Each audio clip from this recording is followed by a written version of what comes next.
Seigneur.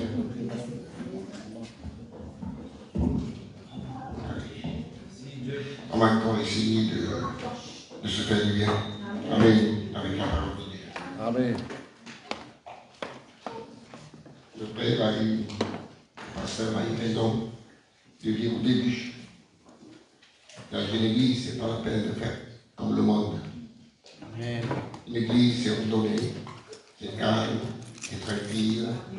On vient pour écouter la parole de Dieu. Amen. Amen. Tout ça, le Seigneur. Le monde, c'est pour le monde. Les choses de Dieu, c'est pour les choses de Dieu. Alors, ce soir, on va parler de quelque chose. C'est-à-dire qu'on a tous les enfants de Dieu, tous les chrétiens dans le monde entier ont un problème. Et tous le même problème. Tous. Sans exception. Et c'est le problème le plus grave qu'on puisse avoir sur la terre. Il n'y a pas plus grave que ça. C'est plus grave que la maladie. C'est plus grave que la mauvaise maladie. C'est plus grave que la drogue.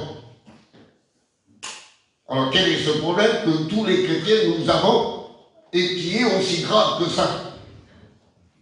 Qu'est-ce qui est plus grave que la maladie? C'est nous. Quelle est la chose la plus grave qui existe? C'est la perdition éternelle. Il n'y a pas plus grave que la perdition éternelle.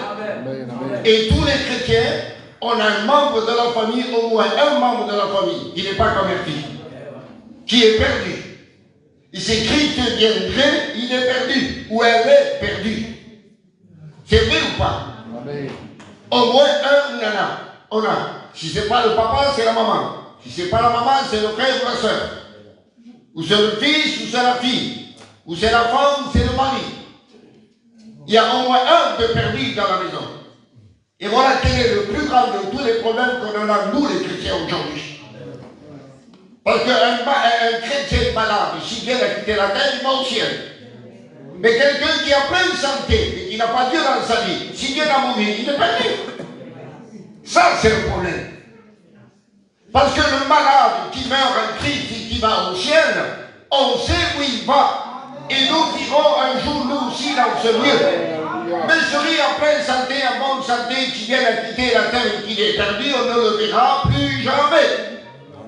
Il ne nous verra plus jamais, on ne le verra plus jamais.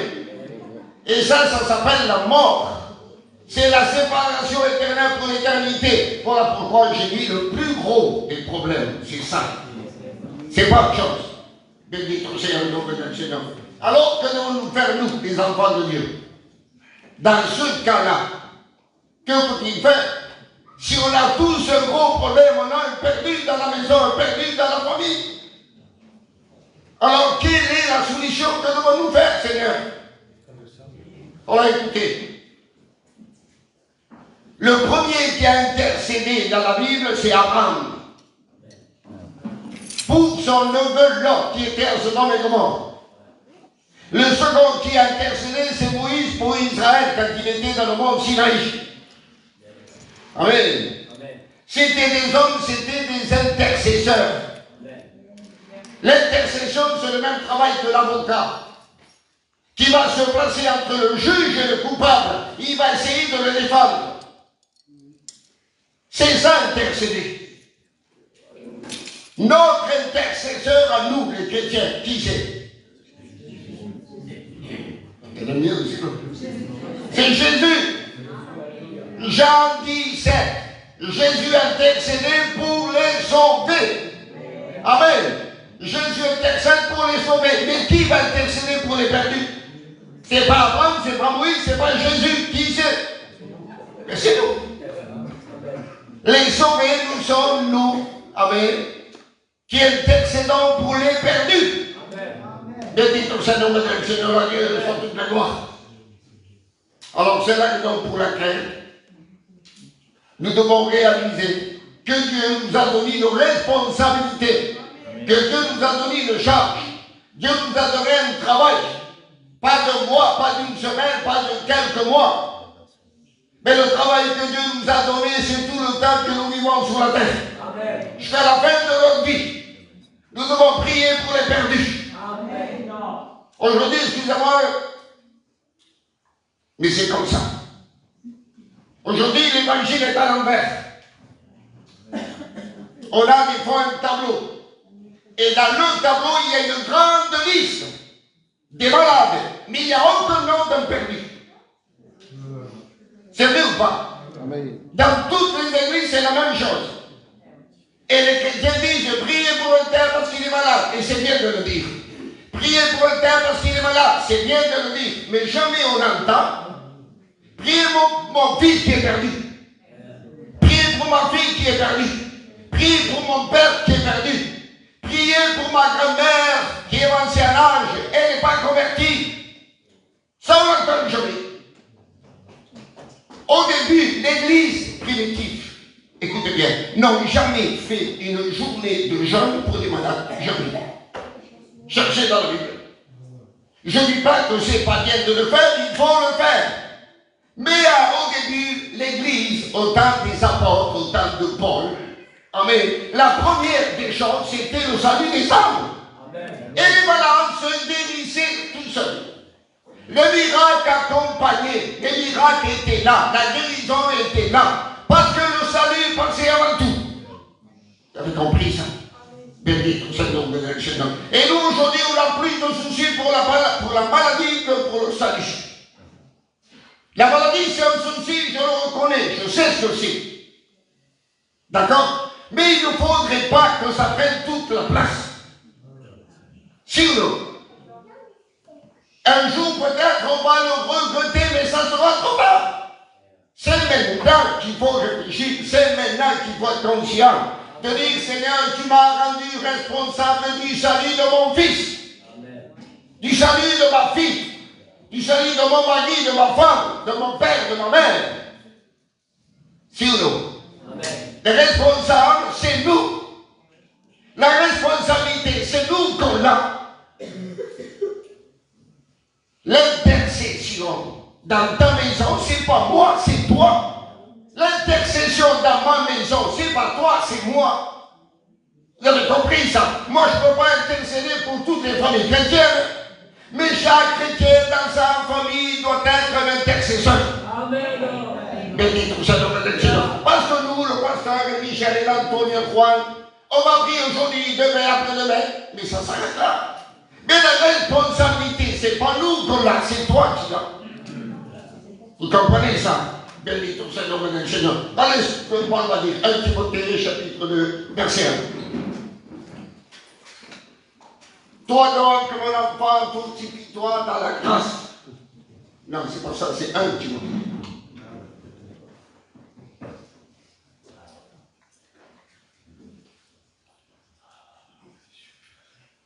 J'exhorte donc avant toute chose. Exhorter, c'est conseiller. Afin des prières, des supplications, des requêtes, des actions de grâce pour tous les hommes. Amen. Paul n'a pas dit pour tous les frères. Pour tous les hommes, c'est les perdus. Quand Paul dit les hommes, c'est des perdus. Quand il dit les frères, c'est des sauvés. Alors voilà notre responsabilité. Voilà ce que Paul a dit. Avant toute chose, amen, faites des supplications, des requêtes, des actions de grâce. De prier, de prier, de prier, de prier. Et il a dit, j'exhorte, je conseille. Et ce soit ce qu'on fait, on conseille. Tu ne veux pas le prendre, c'est ton affaire. Moi, je veux le faire. Moi, je veux le faire. J'ai plein de neveux qui sont perdus. J'ai des frères qui sont perdus. J'ai des nièces qui sont perdues. Alors qu'est-ce que je fais? Je me fais du souci. Pourquoi? Pour quelle chose? Pour la chose qu'un jour n'existera plus. Si ou non? Tous, on a un gros problème. Tous sans exception. Tous les enfants de Dieu, on a un gros problème. On a des perdus dans la famille. Amen. Il faut réaliser, il faut être, amen, vrai. Amen. Vrai avec Dieu. Amen. Ne le prenez pas mal. Au lieu de se casser la tête pour ce travail-là, pour cette responsabilité, mais des fois il y a des disputes pour une fonction. Ah, moi, je ne joue plus. Moi, je ne chante plus. Je ne fais plus partie de la chorale. Moi, je suis plus diacre. Il y a des problèmes, des disputes pour une fonction, pour un titre, pour une place. Alors que Dieu nous a donné une grande responsabilité. Et celle-là, on la néglige. C'est pour ça qu'il faut batailler. C'est pour ça qu'il faut s'efforcer pour cette fonction-là. Parce que cette fonction, ce n'est pas les hommes qui l'ont donnée, c'est Dieu qui nous l'a donnée. Béni tout ça, notre Seigneur. Dieu a fait de toi et de moi une lampe allumée dans le sein de notre famille. Béni tout ça, notre Seigneur, a dit les sortes de gloire. Donc ta famille a besoin. C'est vrai ou pas? Amen. Ta famille a besoin de quoi? De ton intercession, parce que ta famille ne peut pas venir à Dieu pour prier. Sinon, la Bible dit Dieu n'exauce pas les pécheurs, mais il honore celui. Amen. Celui qui écoute, celui qui l'honore, celui qui respecte, celui qui obéit. Dieu l'honore, Dieu l'exauce. Mais ta famille, ma famille, les enfants perdus, ce sont des gens qui n'honorent pas Dieu. Et Dieu ne peut pas exaucer la prière de celui qui prie tout en restant dans son péché. Mais toi et moi, on n'est pas pratiquants du péché. Donc c'est à nous à intercéder, à faire l'avocat, à faire le médiateur. Amen. L'avocat, on a dit, est entre le juge et le coupable. Et nous, on est entre Dieu et le perdu de la maison. Et nous, on est au centre, on est au milieu. Et on doit intercéder. Béni tout ça, le Seigneur. Et à Dieu, ça lui plaît de te voir entre lui et le perdu de ta maison. Amen. Alors, entre Dieu et le perdu de ta maison, si toi, tu ne fais pas ton boulot, alors Dieu ne voit personne. T'as compris ça? Amen. Avant que Dieu voie le perdu de ta maison, il doit te voir à toi devant le perdu. Avant le perdu. C'est ça l'intercession, c'est ça l'avocat. Béni tout ça, donc on a un grand problème immense et on est impuissant devant ce problème-là. Parce que nous, on ne peut pas les sauver. C'est vrai ou pas? On ne peut pas les sauver. Mais il y en a un qui peut. Il y en a un qui peut. Et c'est la raison pour laquelle on doit intercéder, les amis de Dieu, pour le coupable. J'ai besoin de la grâce de Dieu. Béni tout ça, comme le Seigneur. Et cette charge, cette responsabilité, c'est Dieu qui nous l'a donnée. Amen. Ça veut dire que Dieu nous a rendus responsables. Donc, nous devons être fidèles jusqu'à la fin. Amen. Fidèles jusqu'à la fin de notre travail, du travail que Dieu nous a donné. Il est défendu. Dieu va donner le travail pour que je chante pour Dieu. Dieu va donner le travail pour que je prêche sa parole. Dieu m'a donné le travail pour que je joue la guitare à l'église. Le plus grand de tous les travails, amen, c'est d'être l'intercesseur. Ça, oui. Béni ton Seigneur, le Seigneur. Parce qu'aujourd'hui, moi je prêche, peut-être qu'à partir de demain, je ne pourrai jamais prêcher. Et toi, tu ne pourras peut-être plus chanter. Et toi, tu ne pourras plus jouer la guitare. Mais l'intercession, personne ne peut te noter, personne. Béni ton Seigneur, le Seigneur, la vie, de gloire. On va prendre un exemple si vous voulez. Jacques 4, verset 46. Si tu as là, comme je dis ça ici, oui, d'accord. Il s'est retourné dans Cana Galilée et il avait changé l'eau en vin. Et il avait à Capernaum un officier du roi dont le fils était malade. Il ne peut pas se déplacer, il est malade. Donc il faut se déplacer à sa place à lui. Prenez le verset suivant. Ayant appris que Jésus était venu de Judée en Galilée, il alla vers lui, et il le pria de descendre et de guérir son fils, qui était près de mourir. Ça, c'est le Père qui intercède pour son fils. Amen. Amen. Ne te fatigue pas d'intercéder pour ton fils.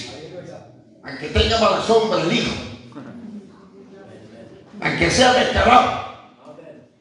Dans le monde, tu n'es pas meilleur que moi. Sinon, nous les chrétiens, quand on était dans le sacrement, non teniamo tanta relation con Christ. Si ou non? On n'a pas le droit de juger parce qu'il est déjà condamné à cause de son péché. Béni tout ça dans le Seigneur. Et ensuite, on va dire, Jésus lui dit, si vous ne voyez des miracles et des prodiges, vous ne croyez point. Regardez la réponse. L'officier du roi lui dit, Seigneur, descends avant que mon enfant meure. C'est une maladie qui mène à la mort, une maladie incurable. Va lui dire, Jésus, ton fils vit. Et cet homme crut à la parole que Jésus lui avait dite, et il s'en alla. Ton fils vit. Pour que Jésus arrive à dire ton fils vit, il a fallu que le Père intercède pour le Fils. C'est ou non? Regardez la suite. Quand déjà il descendait, ses serviteurs venaient à sa rencontre, lui apportèrent cette nouvelle, ton enfant vit. Il leur demanda à quelle heure il s'était trouvé mieux. Ils lui dirent, hier à la 7e heure, la fièvre l'a quitté. Et le Père reconnut que c'était à cette heure-là que Jésus lui avait dit, ton fils vit. Il crut, lui et toute sa maison. Parce qu'il a intercédé. Parce qu'il a intercédé. C'était par exemple aujourd'hui, 1h de l'après-midi. Et à 1h de l'après-midi, Jésus lui a dit, ton fils vit. Il part chez lui. Il arrive le lendemain à pied. Il n'y a pas de métro, pas de taxi, pas de voiture, pas de train, rien. À pied. Toute une journée à pied. Quand on aime, on agit. Amen. Quand on aime, on ne regarde pas la dépense. Amen. C'est ça l'amour d'un père pour son fils. Béni ton Seigneur. On ne se fatigue pas pour un fils. Et à cette même heure, il a dit, à quelle heure? Il a dit, à 1h de l'après-midi. Et là, il se rappelle que c'était à 1h que Jésus a dit, ton fils vit. Et il crut, lui et sa maison. Béni tout Seigneur le Seigneur. C'est bon d'intercéder. Si ou non? Pour lui, ça a été une journée. Pour toi, ça peut durer des mois, des années, mais ça vaut la peine. Ce qui compte, c'est quoi? La Bible dit, c'est la fin d'une chose, pas le commencement. T'as bien commencé, mais où es-tu? Aujourd'hui. Non, je ne suis pas dit. Ah, tu t'en sens. Mais non, la peine, il nous campe. C'est maintenant le voilà. Alors, pour que le camp vienne, d'accord, est taillé. Sinon, est-ce qu'on a le droit de tout laisser tomber? On n'a pas le droit de baisser les bras, on n'a pas le droit d'arrêter d'intercéder, on n'a pas le droit. Tu dois intercéder pour tes enfants qui sont perdus jour et nuit, jour et nuit, jour et nuit. Mais dis tout ça, le Seigneur l'a dit, s'occupe de moi. Et tu vas dire, ça fait des années que je prie. Il te reste encore du temps à prier. Amen. Mais dis tout ça, le Seigneur l'a dit, s'occupe de moi. On prend Jean 9, Matthieu 9, verset 18. Tandis qu'il leur a adressé ces paroles, voici un chef arriva, se prosterna devant lui et dit, ma fille est morte il y a un instant, mais viens, impose-lui les mains et elle vivra. Au début, c'était un papa pour le fils, maintenant c'est un papa pour sa fille. La fille est malade. Pendant qu'il va vers Jésus pour intercéder, on vient lui dire, ta fille est morte, n'importune plus le maître. Et Jésus répond, ne tiens pas compte de ces paroles.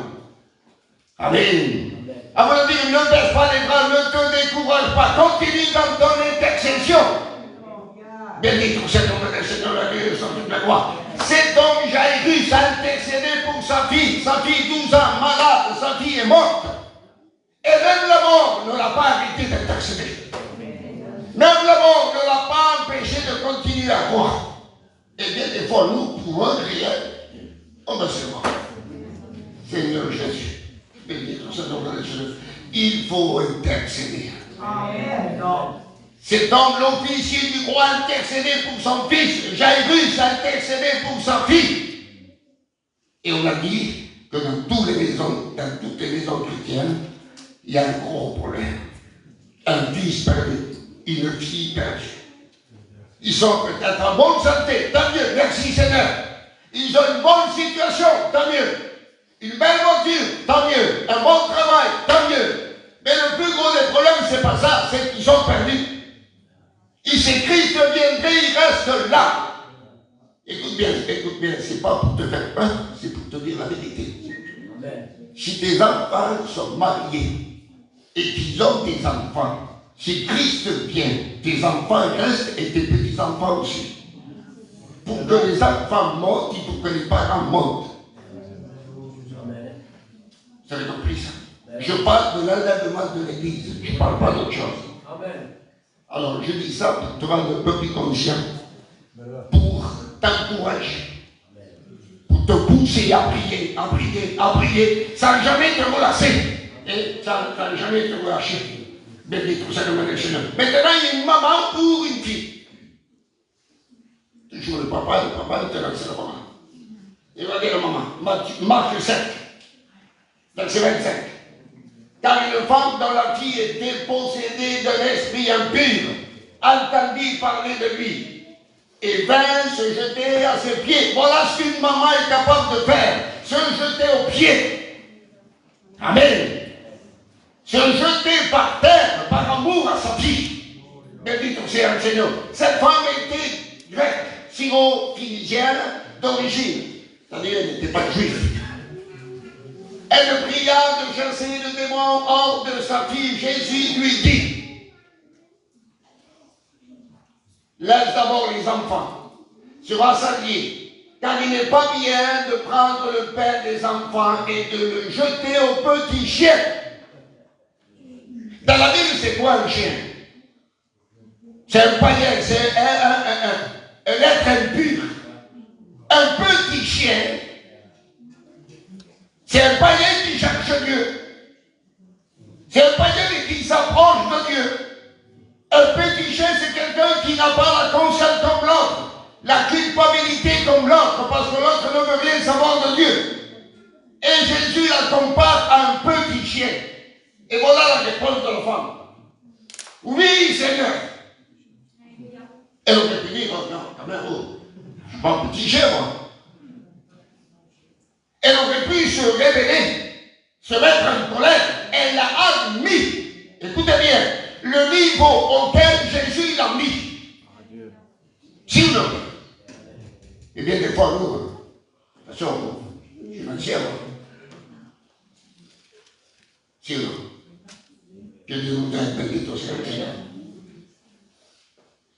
Oui, Seigneur, lui répondit-elle, mais les petits chiens, elle a accepté le titre que Jésus lui a donné. Oui, d'accord.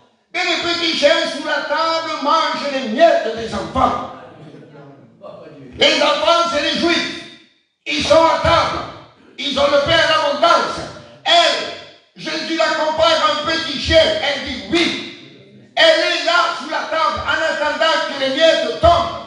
Elle se contente avec les miettes. Parce qu'elle dit, elle croit qu'avec des miettes, sa fille peut être libérée. Quelle foi, Seigneur Jésus. Pas moi de la foi. Béni tout ça comme le Seigneur. Alors il lui dit, à cause de cette parole, va, le démon est sorti de ta fille. Amen. Amen. Et quand elle rentra dans sa maison, elle trouva l'enfant couché sur le lit, le démon étant sorti. Plus de ténèbres dans sa maison. Fini.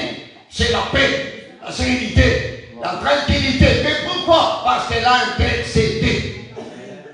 C'est pas la voisine qui a intercédé, c'est pas le voisin, c'est pas les apôtres, c'est elle qui a intercédé. Amen. Béni tout ça, nous le Seigneur, la guerre, surtout de gloire. C'est important d'intercéder. Le papa pour le fils, pour la fille, la maman pour la fille. Ne condamne pas ta fille. Ne condamne pas ton fils. Nous, quand on était jeunes, nous aussi, on a fait des bêtises. C'est vrai ou pas? Quand on était jeunes, on n'était pas des anges. On ne s'appelait pas Gabriel, l'archange Michael. On a fait aussi des bêtises. Sinon, béni tout ça, nous il faut être patient. Les enfants n'ont pas demandé à venir vivre sur la terre. C'est nous qu'on doit les élever, c'est nous qu'on doit les éduquer, c'est nous qu'on doit les supporter. Bendito sea el nombre del Señor. Ça sert à rien. Ça sert à rien d'engueuler, de frapper, de gifler. Ça sert à rien. Il faut que l'enfant voit dans le père et dans la mère un modèle, un exemple. Il faut être exemplaire. Et quand on est exemplaire vis-à-vis des enfants, c'est un message qu'on transmet. Vous avez compris ça? Bendito sea el nombre del Señor. Aquí esto es vraiment. On passe. On prend Jean 11, verset 3. Maintenant, on va voir les sœurs pour le frère. Peut-être tu as un frère qui n'est pas chrétien. Tu as un frère, peut-être qu'il a mauvaise vie. Qu'il a une vie déréglée. Sinon, demandez ce que la Bible a dit. Les sœurs envoyèrent dire à Jésus, Seigneur, voici celui que tu aimes est malade. Amen. Jésus n'est pas dans cet endroit où Lazare est malade. Lazare ne peut rien faire. Il est atteint d'une maladie qui mène à la mort. Mais Marthe et Marie connaissent Jésus. Ils savent que Jésus est capable. Ils envoient des messagers avec un message, avec une prière. Et les messagers vont transporter la prière de Marthe et de Marie jusqu'à Jésus. Ils vont dire, voilà, Seigneur, Marthe et Marie ont dit, celui que tu aimes est malade. Amen. Bendito sea el Seigneur. Jésus n'aime pas que Lazare. Jésus aime tout le monde. Amen. Bendito sea el nombre del Seigneur. Il faut faire comme Marthe et Marie. Il faut envoyer des intercessions, amen, des prières, des supplications, des alertes. En disant, il est malade. En disant, il est perdu. Dans l'état, dans la position où il est, si tu viendrais, il resterait là. Alors fais comme Marthe, fais comme Marie. Il faut intercéder. Bendito sea el nombre del Seigneur. Imaginez-vous Lazare aujourd'hui, par rapport à sa maladie, il serait dans un coma. Sinon, il serait dans un coma, il ne peut pas prier. Mais Marthe et Marie sont en bonne santé. Et la tristesse, l'angoisse, le désespoir ne les a pas empêchés d'intercéder. Alors nous disons, le problème, bon, même aussi le problème, tu peux intercéder. Tu peux prier. Prier, c'est parler. Et parler, des fois, tu parles trop. Tu ne te fatigues pas de parler. Et tu te fatigues de prier.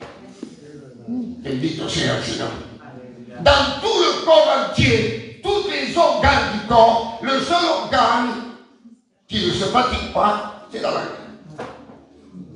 Alors ne dis pas, je suis fatigué. D'accord? Bendito sea el nombre de Jésus.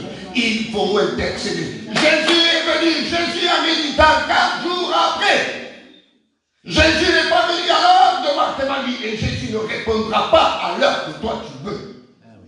Il viendra selon sa volonté. Amen. Il viendra quand il voudra. Et il fera le miracle que toi tu ne t'attends pas. Quand il Marthe et Marie, les mêmes mots. Si tu aurais été ici, mon frère ne serait pas mort. Ça veut dire quoi ces paroles? Tout simplement que Marthe et Marie ne croyaient pas que Jésus allait ressusciter Lazare. Vous avez compris? Et peut-être tu dis, toi, j'y crois plus, ça fait des années. Pour Marthe et Marie, 4 jours. Peut-être toi, ça fait 4 ans. Des années. Et peut-être tu doutes et tu n'arrives plus à y croire. Laisse Jésus faire son travail. Lorsque Marthe et Marie ont envoyé la prière, ils ont dit prière.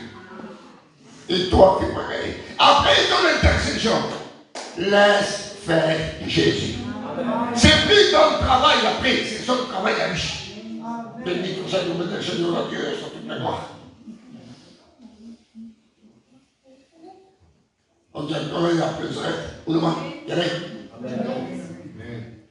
On va parler de notre belle-mère. Marc 1, 29.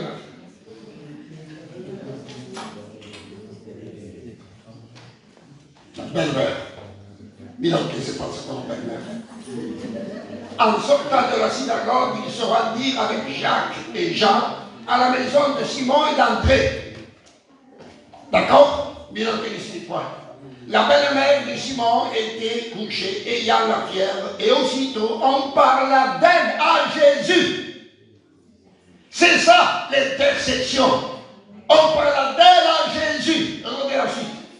S'étant approché, la fit lever, en lui prenant la main, et en laissant la fièvre la quitta, puis elle les servit. Pierre a intercédé pour sa belle-mère.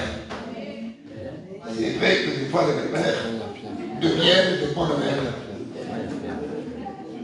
Si, non? Et la bonne mère.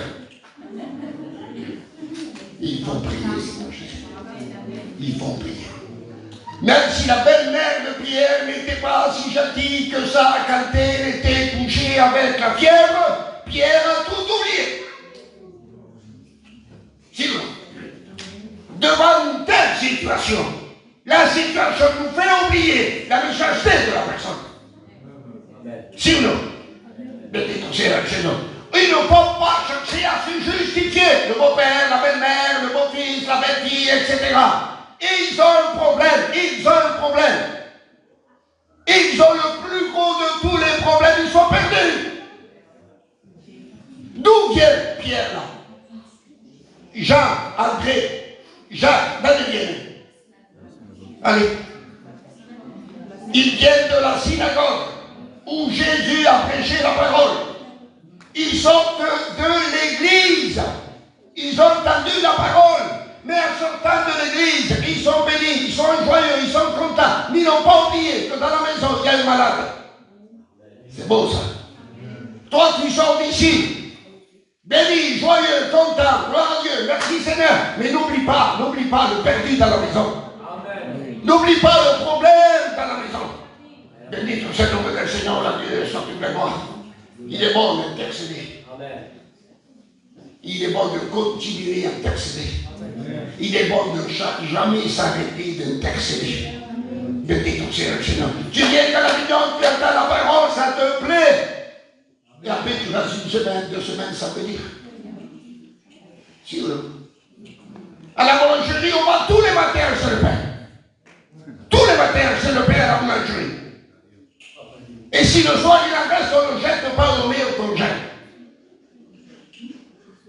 Et à la réunion, on se prive de se nourrir, on se prive de la parole, on se prive de la bénédiction. Et après on dit, non, s'il n'y a pas d'effort de notre part, comment voulez-vous la bénédiction? Comment voulez-vous être plein de feu, disponible, actif, zélé? Si on manque des réunions parce qu'on peut manquer des réunions, on ne vient pas parce qu'on n'a pas envie de venir. Après, ce n'est pas étonnant qu'on est froid, qu'on est tiède et qu'on n'a pas envie de prier. Ce qui te donne envie de prier, c'est de venir écouter la parole.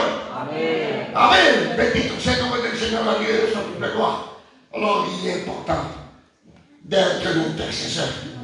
L'intercession, c'est une prière en faveur de quelqu'un qui ne peut pas venir à Dieu. D'accord? C'est se tenir entre la personne qui est perdue et entre Dieu. Ne t'éloigne jamais de cette place. Reste là. Il reste fidèle et reste le temps qu'il faut. Et je termine avec un verset, le même verset qu'on a pris au début. 1 Timothée 2, chapitre 1. Chapitre 2, verset 1, 2, 3 et 4. J'exhorte donc avant toute chose à faire des prières, des supplications, des requêtes, des actions de grâce pour tous les hommes, pour les rois et pour tous ceux qui sont élevés en dignité, afin que nous menions une vie paisible et tranquille, en toute piété et honnêteté. Cela est bon et agréable devant Dieu notre Sauveur. D'intercéder, c'est bon et agréable. Qui veut, Dieu veut, qui veut que tous les hommes soient sauvés et parviennent à la connaissance de la vérité. Amen. Mais le verset 4, ça, le verset 1, ça ne marche pas. Pour que tous les hommes parviennent à la connaissance de la vérité et qu'ils soient sauvés, il faut le verset 1, il faut la prière. faut la prière, il faut la prière. Seigneur, la Dieu, je sors moi. C'est bon, on a compris. Il va regarder le bas. Non, mais moi, c'était pas moi qui devais réfléchir. J'étais chercher mon petit-fils au collège. Il était évidemment, il était un peu fatigué, il était à Californie. M'a dit comment on l'aurait fait. J'ai pris une boîte de pastilles de la gauche. Je l'ai cassé, je pris le stylo, une côté et j'ai marqué. Et je fais une prédication vite fait comme ça. Alors je t'en supplie, je crois que tu as permis. Je crois que tu as reçu. De nous rappeler, c'est un rappel ça, de nous rappeler que nous sommes responsables. Que nous avons une grande responsabilité. C'est de prier pour nos péchés. Amen. Moi je peux prier par la casa de Juan Antonio. Mais j'aurais tendance à l'oublier. Mais ma maison, je n'oublierai jamais. Parce que je le vois tous les jours. Tous les jours, tous les jours. Vous avez compris ça? Chacun est un intercesseur dans sa famille. Le papa, la maman, le fils, la fille, le beau-fils, la belle-fille, le petit-fils qui est déjà un homme, la belle-fille qui est déjà une femme, le grand-père, la grand-mère. Pour tous, je dois prier. Prier. Paul a dit tous les hommes. Et Roi dit c'est toutes les femmes aussi. D'accord? Merci Seigneur. Voilà, je demande à frère de prier. Il y a Philippine. Elle m'a dit ce qui s'il te plaît.